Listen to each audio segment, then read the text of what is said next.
दोस्तों, कैसे हैं आप सब। आप सभी को याद प्यार एवं नमस्ते। दोस्तों, अष्टांग योग के वीडियो के क्रम में आज हम अष्टांग योग के 5वें अंग प्रत्याहार के विषय में जानेंगे। प्रत्याहार का अर्थ है विषयों से इंद्रियों को हटाकर उन्हें अंतर्मुखी बनाना, अर्थात इंद्रिय व्यापार से मन को अलग करने की प्रक्रिया प्रत्याहार है। दोस्तों, मन स्वभावतः इंद्रिय सुख की वस्तुओं पर अटक जाता है, अतः मन को प्रत्याहार द्वारा ठहराव प्रदान किया जाता है। वस्तुतः प्रत्याहार द्वारा योगी अपने मन को स्वयं में बटोरकर इसे इंद्रियों द्वारा प्राप्त तरंगों से अलग कर देता है। दोस्तों, जब भी हम मन के नियंत्रण का प्रयास करते हैं तो अनेक मानसिक प्रतिबिंब सामने आते हैं, जिसमें 3 मुख्य हैं। पहला है बाह्य जगत द्वारा उत्पन्न नाना प्रकार के भाव जो तरंगों के रूप में ज्ञानेंद्रियों तक पहुँचते हैं, और यह भाव बाह्य जगत की प्रत्यक्षानुभूति से संबंधित होते हैं और बाह्य जगत के प्रत्यक्ष संपर्क के परिणाम होते हैं। दूसरा है मानस पटल पर तैरते भूतकाल के अनुभव, और तीसरा भविष्य के बारे में अनुमानित भावों के मानसिक प्रतिबिंब। दोस्तों, इसमें दूसरा एवं तीसरा मानसिक भाव हैं। इनका बाह्य जगत के प्रत्यक्ष से संबंध नहीं है, जबकि प्रथम वर्ग के भाव बाह्य जगत की प्रत्यक्षानुभूति से संबंधित हैं। प्रत्याहार के द्वारा इंद्रियां विषयों के अधीन न होकर मन के अधीन हो जाती हैं। दोस्तों, प्रत्याहार को अपनाना कठिन अवश्य है, लेकिन अनवरत अभ्यास, दृढ़ संकल्प और इंद्रिय निग्रह के द्वारा प्रत्याहार को अपनाया जा सकता है। प्रश्न उठता है कि यह साधे कैसे। स्वामी विवेकानंद कहते हैं कि संसार के लोग बच्चों को यह शिक्षा तो देते हैं कि अच्छा बनो, अच्छे बनो, अच्छे से रहो।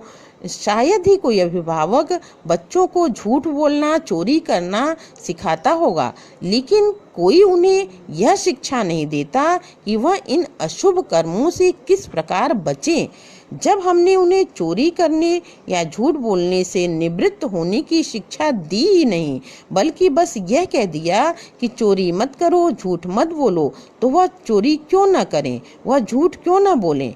यदि बच्चों को मन पर संयम का उपाय सिखाया जाए, तभी वह यथार्थ में शिक्षा प्राप्त कर सकते हैं, और यही उनकी सच्ची सहायता या उपकार है। क्योंकि मनुष्य का मन इंद्रियों के वशीभूत होकर अनेक प्रकार के दुष्कर्म करता है और बाद में कष्ट पाता है। यदि मन वश में हो तो मनुष्य कभी अनुचित कर्म करे ही न। दोस्तों, पतंजलि द्वारा उपदिष्ट प्रत्याहार के अभ्यास द्वारा यह साधा जा सकता है। जब मन को इंद्रिय विषयों से हटा लिया जाता है तो इंद्रियां भी अपने विषयों से हट जाती हैं और मन का अनुवर्तन करने लगती हैं। इसी को प्रत्याहार कहते हैं। दोस्तों, इंद्रिय विषयों और इंद्रियों के बीच मन ही एक कड़ी है। जब मन इंद्रिय विषयों से हट जाता है तो इंद्रियां भी मन की नकल करती हैं, अर्थात वे भी विषयों से हट जाती हैं। मन के नियंत्रित होने से इंद्रियां भी नियंत्रित हो जाती हैं। जैसे रानी मधुमक्खी के उड़ने से अन्य मधुमक्खियां भी उड़ती हैं और उसके बैठने पर वे भी बैठ जाती हैं, ठीक इसी प्रकार मन के नियंत्रण में आ जाने पर इंद्रियां भी नियंत्रित हो जाती हैं। यही प्रत्याहार है। दोस्तों, प्रत्याहार का रहस्य है इच्छा शक्ति, जिसका विकास हर सहज व्यक्ति करने में समर्थ है।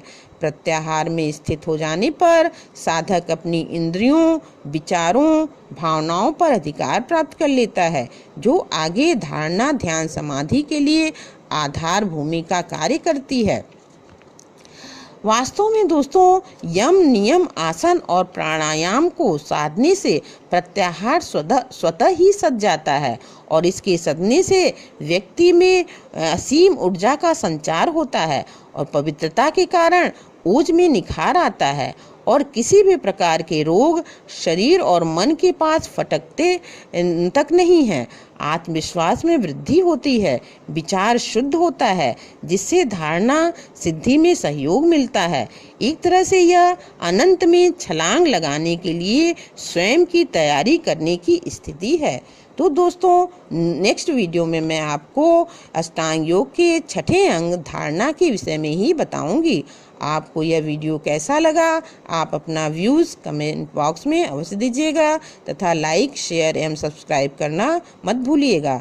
धन्यवाद, धन्यवाद, धन्यवाद।